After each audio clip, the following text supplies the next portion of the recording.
Hello and welcome to this last part of my deep dive into Delia, Derbyshire's, in my opinion, much underrated psychedelic collaboration from the late 60s, the White Noise's Electric Storm. In the first episode I covered a little of the history of tape editing and the birth of the radiophonic workshop. In the second episode covered kind of some of Delius's modus operandi, ways of working, and the third was really a track by track breakdown of the album. So what we're going to do now is, well, I'm going to look at what happened when the album was released and also talk about some of the context surrounding all that and its afterlife that it enjoyed. Okay, for me, the tragedy of this album is that it was really completely ignored when it was released. Island Records had precisely no idea what to do with the album, so they decided to do precisely nothing. It didn't fit into any of the current trends. Its makers were square, they were highbrow, they were university educated, they were hardly down with what was actually happening in the streets. What would be the point of putting them into interviews? They'd have no way of coming across well to the current audience. Had it come out 2 years earlier, I think it would be universally hailed as a psychedelic classic when the world was hungry for psychedelic records and trippy stuff, basically. It would have sold a shed load. But things had moved on since then. People were getting back to nature, as it were, in the country. Bands have been getting it together in the country for a couple of years. Vorhaus split from the other two and he made comparatively less interesting records, in my opinion. We're under the White Noise name. He apparently made a load of money doing library music as well, which unfortunately isn't really what happened to Delia Derbyshire. She did make some library music, but I don't think it was as lucrative for her. June 1969, when the record was actually released, was the month of the Beatles' Get Back single. It's far from the Beatles of I Am the Walrus, Strawberry Fields Forever, or even the Beatles who'd wanted to work with Delia Derbyshire for a version of Yesterday. This was a guitar-dominated time.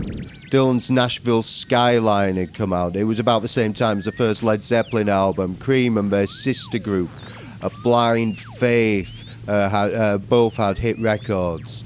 And here was an unfashionably psychedelic album which didn't even really feature a guitar, apart from maybe, a kind of parody of a solo. The songs veer between chamber pop and freakouts.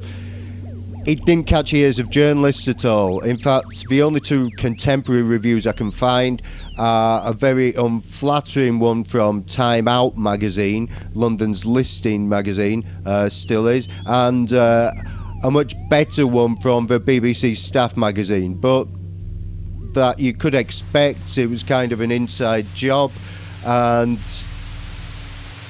it was that's a magazine that didn't really have a big circulation.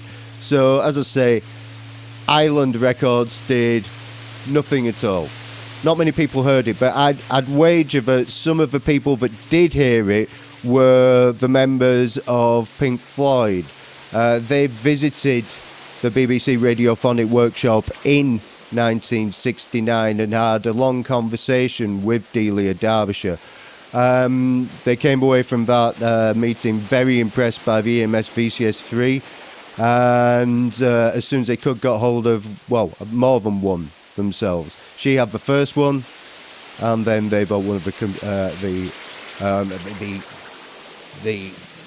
commercial models. Sorry, I stuttered there. Okay, also they were kind of influenced by the Musique Concrète part, that 7/8 introduction to Money. That could be, that's not a million miles away from the part of Here Come the Fleas, but was used. One of the reasons the project was unable to cross over commercially was that this was the end of the line for that style of working.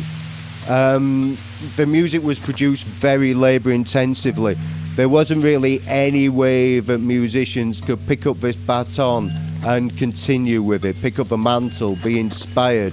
What was happening now was Moogs and ARP Odysseys was starting to make synthesis accessible to the relative layperson. That was the way things were going to go in electronic music. For someone who played piano to such a high standard, the aversion to keyboards might seem perverse, counterintuitive, but what Delia Derbyshire was, in my opinion, interested in was creating whole new sound worlds, whole new instruments that had never been heard before. The opposite of what, say, Wendy Carlos was trying to do with Switched on Bark and the soundtrack to A Clockwork Orange of the time. Many of her works fit in with the dark ambient genre. Some even sound like Gabba techno. Her creativity truly, it was probably too scattershot to focus on a song-based set such as this album by herself. But I think we should be thankful that she did do it. She liked to compose first, deconstruct to multiple voices, and then build a tapestry of effects and sounds using multiple tape recorders. That's what they were doing on this album. The execution was done in a very sober manner, but the results were at times, for want of a better word, wacky, daft. Whilst the album was being constructed, though, the world was changing quite dramatically. 1968 was a year of unrest in Paris, Prague. There were assassinations. Martin Luther King, for a start, revolt was simmering everywhere. 1969, when the album was actually released, was the year of Altamont. The 60s died, effectively, at that moment. They started selling hippie wigs in Woolworths, man. So, also, the drug scene had quickly evolved too. Acid fell out of vogue. Heavier things started to infect the types who in 1967 were having the best fun in the world. Psychedelic whimsy wasn't the order of the day anymore. Things had started to get heavy. Music too. So on its release it was basically ignored. The slight exception of UK pirate radio. Now, these were offshore boats which operated slightly outside the jurisdiction of UK licensing laws, broadcasting laws, and the restrictions. So it's kind of ironic that so much of this record was produced using the both borrowed time and equipment of the BBC, yet it got very little play on the National Broadcasting Corporation. Kenny Everett used the tag of "Here Come the Fleas" as a jingle, but nothing got heavy airplay. It was just too weird for daytime radio, and I don't think even John Peel played it, if at all. The order of the day on his pardon me. The order of the day on his show was heavy authenticity. So a few of the people who heard it on pirate radio put an order in at the local record shop and took it along for pot-addled listening sessions with their friends. It's long been a kind of talisman passed between stoners of various age, basically. Later in the 90s and 2000s, the album started to get some name checks from electronic recording artists like Orbital, Aphex Twin. They could hear the amount of work that actually went into making the album and what a technical achievement it actually was, as well as appreciate it aesthetically.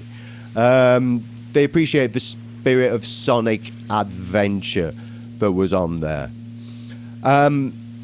as I mentioned way back at the beginning, it's a critically undervalued album in my opinion. I think the fact that it has a real drummer and he has what in jazz they call chops puts a lot of journalists off. It'd be more convenient for journalists if this album was basically made from clockwork rhythms, electronic bleeps and so on, but it's not got that. It's got songs, it's got all kinds of instruments, it's got simulated orchestras. A lot of the reviews I've seen are middling. I was disappointed by Rob Young's because I love his books Electric Eden, which I've got somewhere, and the Can book, which I've got right here, that he wrote with Ermin Schmidt, All Gates Open. He gave it 2 stars, which I think is seriously underselling it. True, there are 2 tracks which it could be said impede the listening experience, but the second of those is pretty much a krautrock freak out 5 years too early and in the wrong country.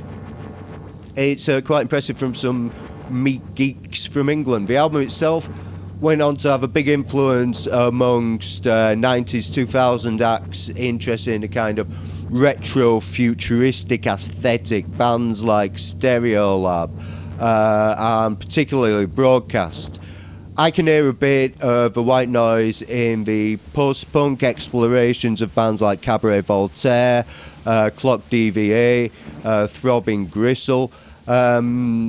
Certainly in those artists there's not the attention to harmonies and arrangement that we've got going on here, and certainly not counterpoint, but there are similar things going on with the textures and the sonic exploration on there.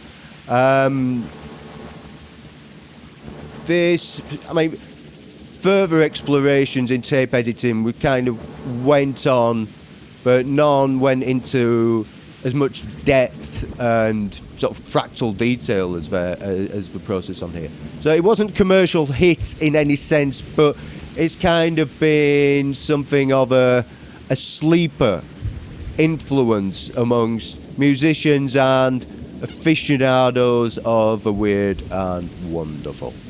And that's it.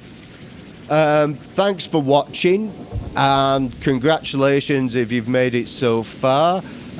Please do press like down there, subscribe, put comments on. If you have any more information that I've got it wrong here at all, then please do tell me. I'd love to know what I've got wrong, know something else about this album. Thank you very much. Goodbye.